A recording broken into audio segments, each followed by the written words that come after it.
Even my husband was like, you need to record yourself talking about all these little things, because of course what I would do is go to him and be like, oh my god, I met this NPC over here, other NPC over here, and then like I brought them together and then this whole thing happened and oh my gosh, and like hello everybody, Heather here, and for today's video I want to talk about my favorite game of 2023 so far, which is Octopath Traveler 2. And I'm just gonna load up my game here.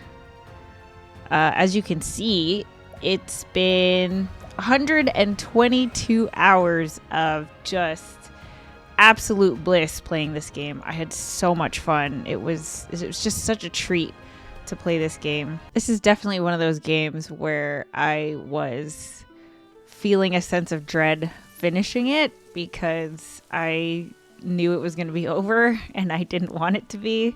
I got so attached to this game, this world, these characters. Oh man, it was just like, I knew I would like Octopath Traveler 2. I didn't realize I was going to like it as much as I did. And that's what I want to talk about today. Why I love this game.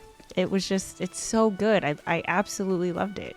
Okay, so for this video, I'm actually going to go back to the very first town I went to. Was it this? Was it Conan Creek? Or was it? No, it was Candlebrine. That's where I started. Because my main was Casty, who is just the goat.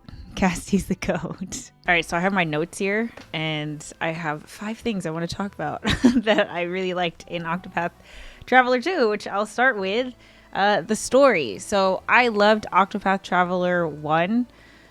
It was super fun, but one of the things that I wished with that game was that the stories were more connected, right? So here on the right, this is my current party, bam, and then these are the 4 that I can switch into my party. So there's 8 characters, but the thing that I really wished about the first one was I wished that the stories were more intertwined in order for you as a player to figure out what it's like to live in this world. You see this world through the eyes of 8 random characters, right? And it tells you a little bit about like what they're working towards, what they're struggling with, what they're hoping to overcome or achieve or something like that.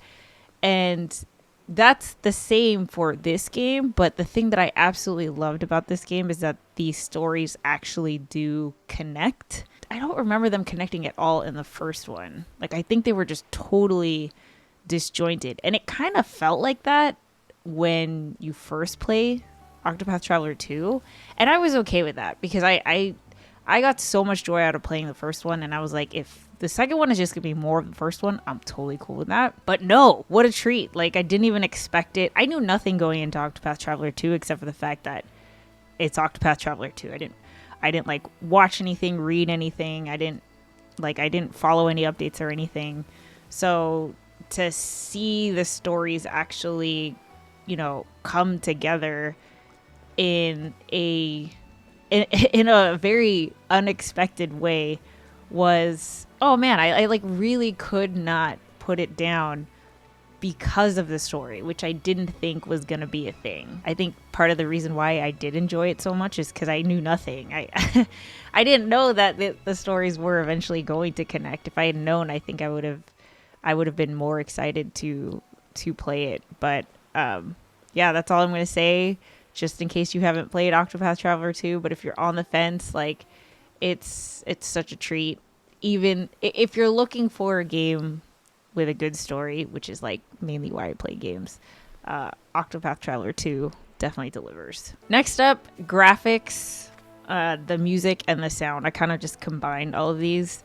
I didn't think that the graphics could get better because, you know, it's like it's the 2D, like, I don't know what they call it, like realistic 2D, 3D. It has that old school feel, but there is such a huge improvement from Octopath Traveler 1 and 2. I was like, how could you make this better? But it's totally better. Like, it's like really fun to watch and look at.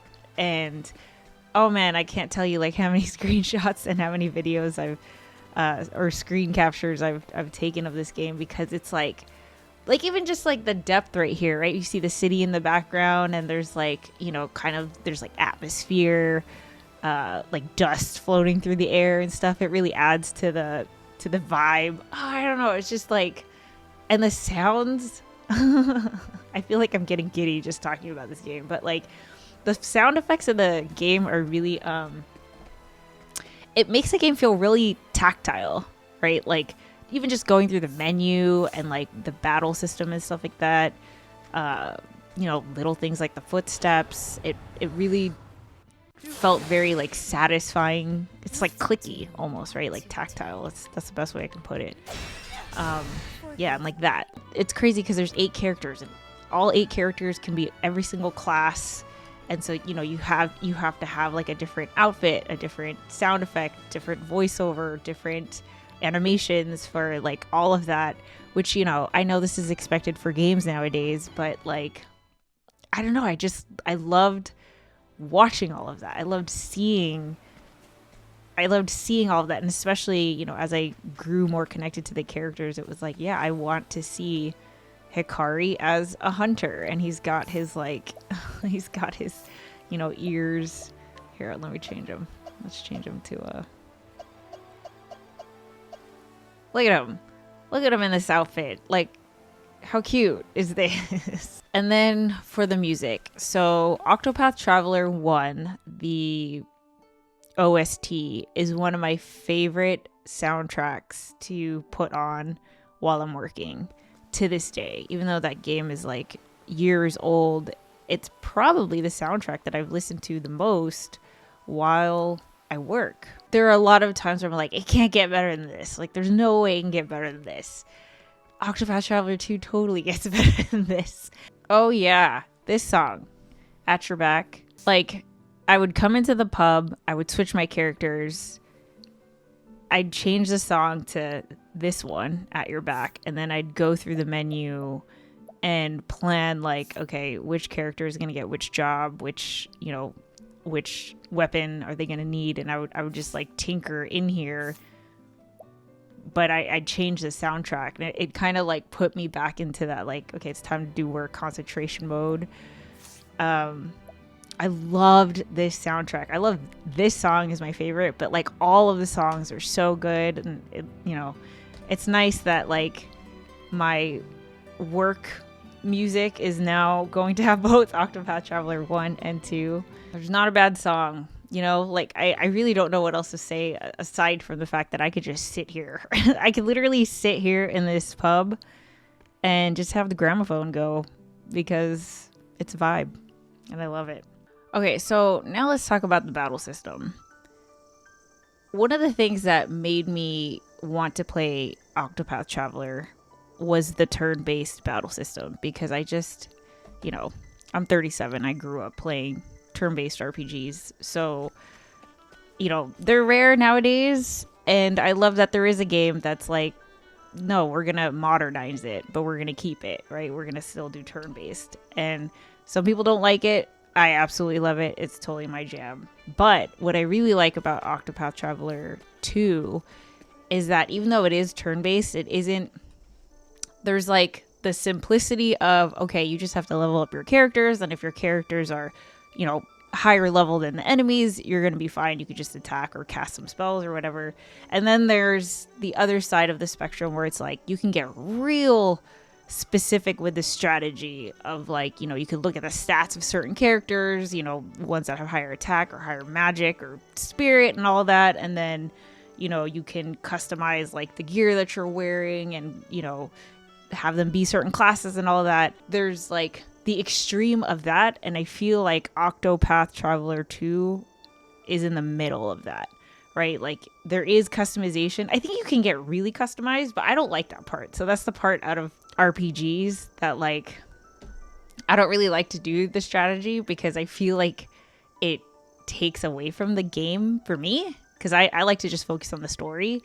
But I felt like I could get more creative with, you know, the battle system and how to gear up the characters, but without it feeling overwhelming. What's cool is that there isn't really a bad combination. Like, you can give everyone whatever class, right? And you can make it work because each character also has unique abilities. So it's like, even though they may have like higher stats in certain things, sometimes it's worth giving them a certain class because of their latent ability or their special ability, you know? So it's like, what's cool is that I didn't feel like there's like only like one formula or one code that you kind of have to crack in order to maximize the damage or maximize your party. It's like there's enough freedom and flexibility that whatever combination you come up with is probably going to work.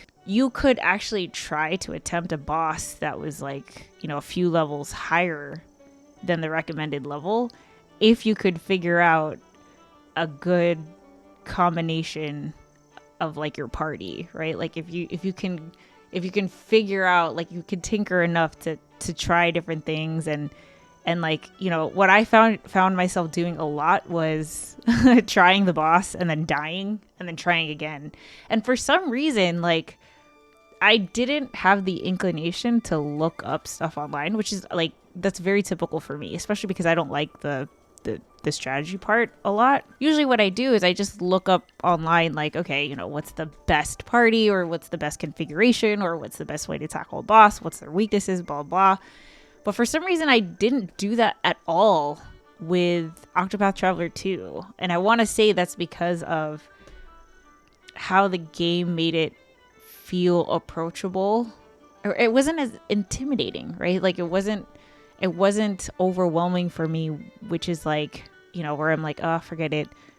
This is getting in the way of me progressing the story, so I'm just going to look something up online. And I also felt like with Octopath Traveler 1, there were some characters that I preferred. But like I said, with this, it's like any configuration could work. You just have to kind of get creative and like try different things. So I didn't feel that sense of like, oh, I have to like switch that party member out because they're at such a high level, and then like these other characters that clearly I'm not playing as much because they're super low level, like I have to switch them in. I didn't feel that at all with Octopath Traveler 2. So I think that says a lot about like how the characters are balanced in terms of their damage and what they can bring to the party and stuff like that. But that brings me to my next point, the bosses. So, oh my gosh, like, I'm trying to remember what the bosses were like in Octopath Traveler 1. Like, the battle system is very similar, but what I loved about the bosses was like, they were so different. Say you're in some cold region, so you know that probably the enemy or the boss is going to be weak to fire or something like that, right? But also, like, there was a good mix of, okay, the boss also has minions that like do some weird stuff, and they have different weaknesses, and then they give you different debuffs and status effects and stuff like that. You know, as I'm talking through this, I feel like this is very typical with RPGs, but for some reason with Octopath Traveler 2, I actually felt the urge to like want to figure it out. I would actually get game over. I'm like, how could I do this again? Whereas before, again, like I said, I would just go online and just like look something up online. I don't know what that says about me, but what I think it does say is a lot about the game. It felt like a puzzle. Yeah, that's the best way I can put it. It actually felt like a puzzle that I wanted to figure out versus feeling like, okay, what's the min-max, right? Like, how can I do the highest damage the most efficiently?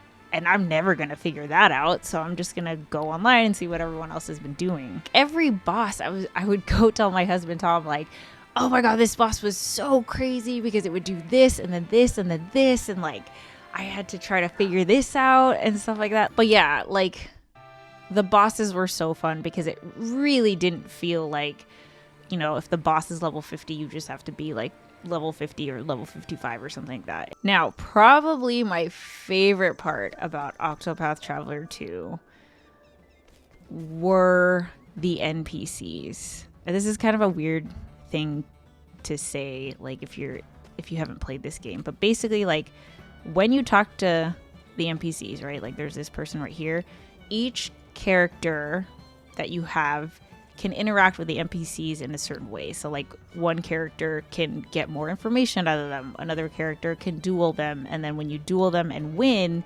you can like absorb their skill, which now you can apply in battle, or you can mug a person and steal their possessions, or you know, there's all different kinds of things that you can do. But oh my gosh, I found myself getting so distracted with the NPCs. Like that was honestly like, the stories are great. The main story, fantastic, right?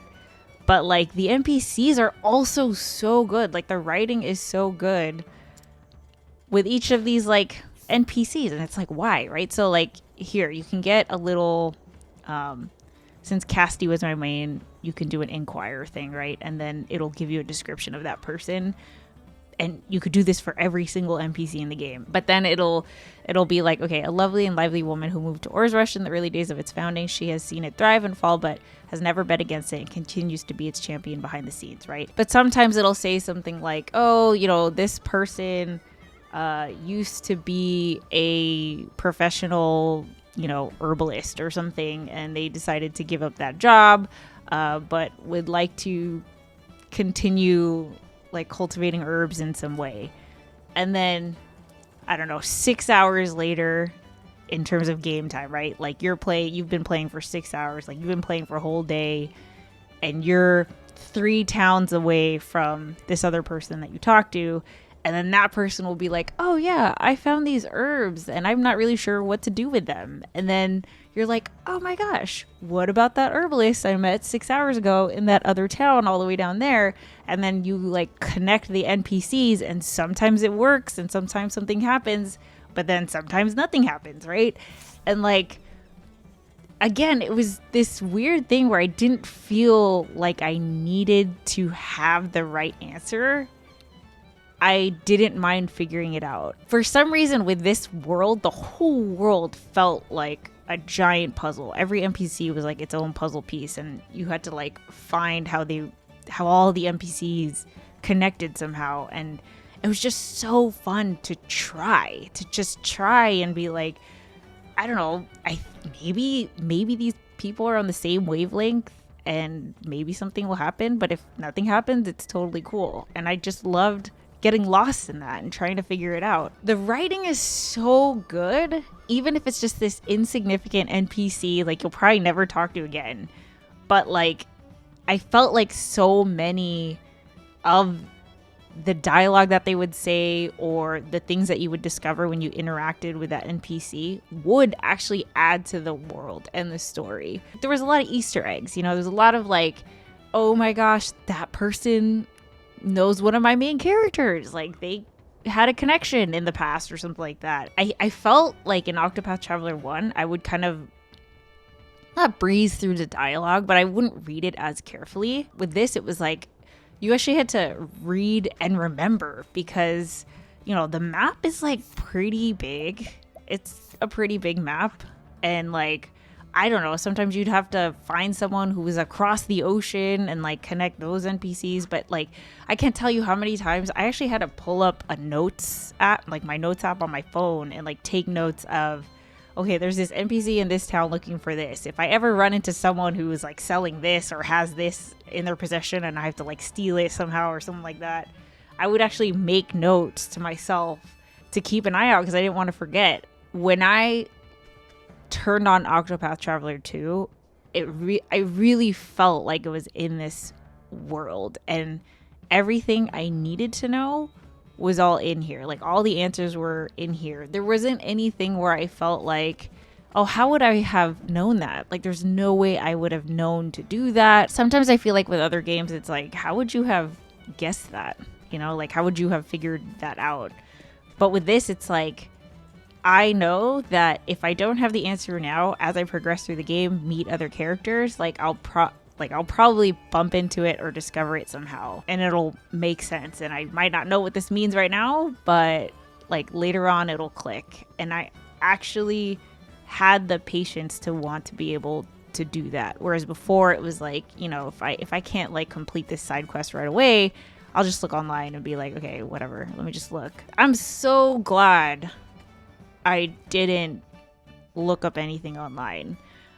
And I feel like some people are going to be like, why do you do that with any games? I don't know why I do, right? I think I'm just past the point of like a certain challenge. Like I only want a certain challenge out of my games because otherwise it feels like it's just, you know, in the way. But with this, man, like I am just so glad that I allowed myself to get lost in it because it was just so much freaking fun. Like I can't tell you, it was so much fun. And I, you know, even my husband was like, you need to record yourself talking about all these little things because, of course, what I would do is go to him and be like, oh my God, I met this NPC over here, other NPC over here. And then like I brought them together and then this whole thing happened and oh my gosh. And like I never felt bored with Octopath Traveler 2. I felt like there was so much to do. So like I said, I can go on and on about Octopath Traveler 2. Unfortunately, I pretty much 100%ed this game.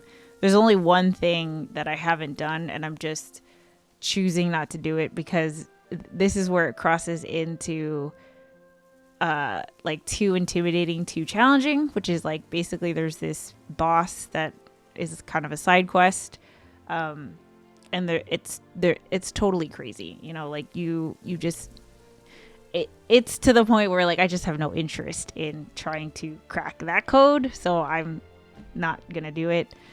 But I did everything else. I did every single side quest. I finished everything else, and I enjoyed every single step of the way, and it was just so much fun. And I can't wait until like I don't know, a year and a half goes by because I could trust my memory to kind of forget some of this game and then be able to replay it again. And it's going to be so much fun. Also, if you haven't played Octopath Traveler 1, you don't need to play it to play Octopath Traveler 2. They're on different worlds, completely different story. Octopath Traveler 1 is fantastic, but I definitely think that Octopath Traveler 2 is just a much better game. Like you could definitely feel the improvement. And there's a lot of game. Like I told you, it took me 120 hours to complete the game. And that wasn't even like, I mean, I did do all the side quests, but I didn't feel like I was just, you know, slacking, right? Like I felt like I was doing something for all of those 120 hours. So that's like, I don't know, my review. I just wanted to make a video because I love this game so much. And I feel like I can't not make a video about this game because it's just like it's definitely going to go down as one of my favorite games. I think what I'm going to do is actually like make a video about my favorite quest lines. Cause you know, I didn't want to like give any spoilers, but for those of us who have played this game to completion, I just want to geek out about some of the side quests and some of the story aspects because it's just so cool. And I have just been sitting here in my head geeking out to myself, and I feel like I would have loved to be like, you know, geeking out with somebody else. I think the whole theme of Octopath Traveler is that for whatever reason, we have been brought together with these characters to be able to go through this chapter of our stories together, right? Like we've come together, we're going to travel together, and we're going to have fun and make memories and have a good time until it's time to part ways. But when it is time to part ways, you know, we're going to take these stories with us. And like I totally felt that with this game. I'm telling you, like I absolutely loved it. So if you haven't given it a try, definitely pick it up. It's so much fun, and I hope you enjoy it. With that said, I will catch you in the next video. See you later. Bye.